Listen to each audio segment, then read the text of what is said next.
So in today's video, we're going to take a look at one of the foundational voicing types that's commonly used for chords in jazz guitar, and that is the drop 3 voicing.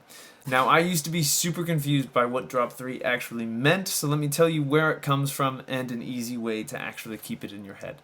So if we were to play what we would call a closed position major 7th chord, let's say for example we played G, B, D, and F sharp, that would be a G major 7. And when I say closed position, that means that all of the notes are within 1 octave. So this F sharp is a major 7th above my root here, G. If I were to make this a drop 3 chord, I take the 3rd note from the top and I drop it down an octave. So I would actually end up with this.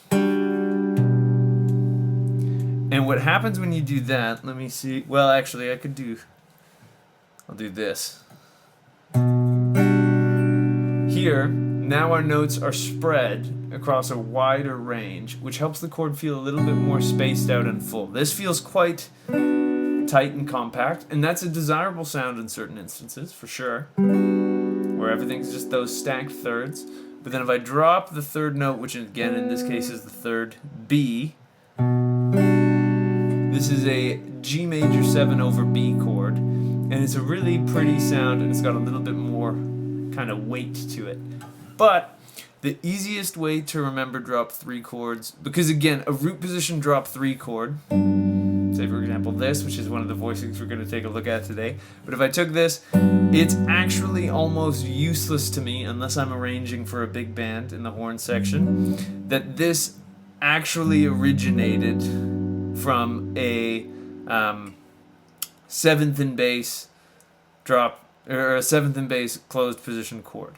That information to me is not very useful. So the most practical way to actually keep in your head what a drop 3 chord is I like to think of it as we play a root note, or sorry, we play a bass note, because there are inversions of these chords of course, but we play a low note, we skip a string, and then the upper bit of the chord is on 3 adjacent strings. And that is how I always think about these drop 3 chords, whereas drop 2 chords are another type of voicing that we might get into in another video. Those happen across 4 adjacent strings, whereas a drop 3 chord, we play one, we skip one, and then we play 3 adjacent strings. But now, let's get into the 4 main types of 7th chords we pull in this drop 3 format. There'll be wonderful diagrams popping up here, and there will be links in the description there for you to go to my website and download these diagrams should you wish. There will be links on my website also where you can download these diagrams for your own use. But let's start with that same chord we were talking about earlier. Let's say we're starting with G major 7. That is going to look and sound like this. So sometimes students will ask me about muting on this particular set of chords because of course we're skipping the A string there. And so sometimes quite often actually, will do hybrid picking, which is where you pick with your pick and you also use your fingers to help you kind of avoid that A string. Another thing that happens a lot is I'll play it like this. And when I'm doing that, I'm actually resting my pointer finger on the A string so that it can't make any sound, and that kind of will get you through any kind. So even actually when I'm doing this hybrid picking, I'm actually still muting that string just in case I accidentally get too excited and hit it. So that's one way to make sure that you're playing clean and safe, which is of course what we want to do when we're playing these chords. So that's going to ring true for almost all. It's going to ring true for all of the chords, it's some way with my finger muting that A string. But so there's our G major 7. Now let's go to G minor 7. So this is going to look like this. This chord has the root, the flat 7. Sorry, I played the 5th when I meant to say the flat 3rd. And then the 5th on top. And that's what I should have said actually on the last one too.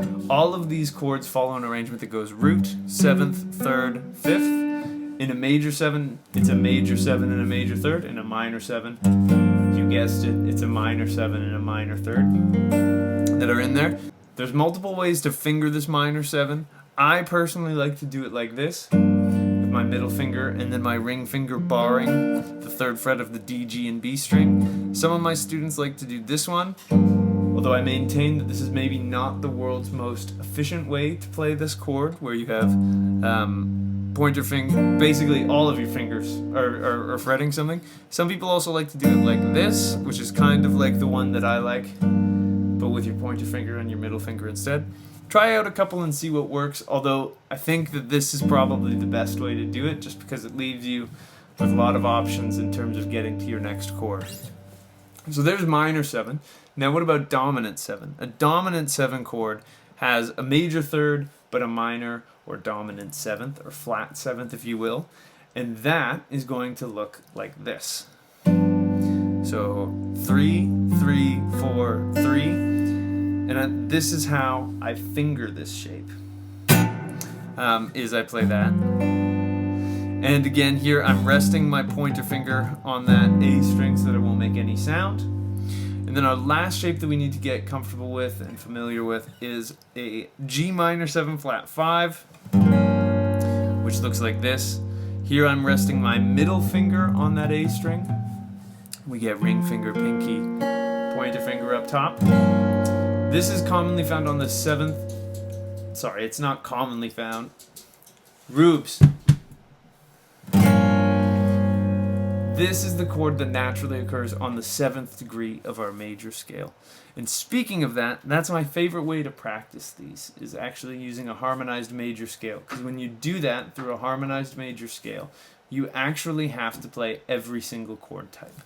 So if we were to do that for G major, our chords would go like this as follows. We would have G major 7, A minor 7, we get B minor 7 as our 3 minor, we're going to get C major 7, sorry if you can hear my cat playing, you get 4 major 7 or C major 7, D is going to be a dominant 7 chord, here we get E minor 7, that is going to go up to F sharp minor 7 flat 5 or half diminished. Those two terms are interchangeable.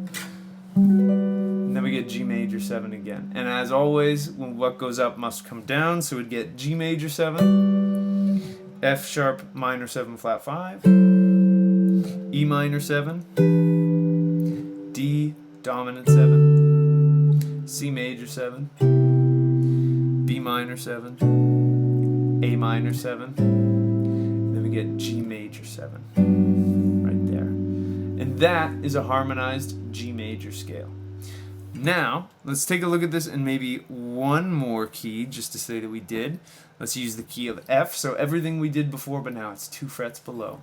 We would get F major 7 is our 1 chord, G minor 7 is our 2 chord, A minor 7 is our 3 minor, B flat major 7 is our 4 major 7, C7 is our 5 dominant, D minor 7 is our 6 minor, E minor 7 flat 5 is our 7 diminished, or sorry, our 7 half diminished.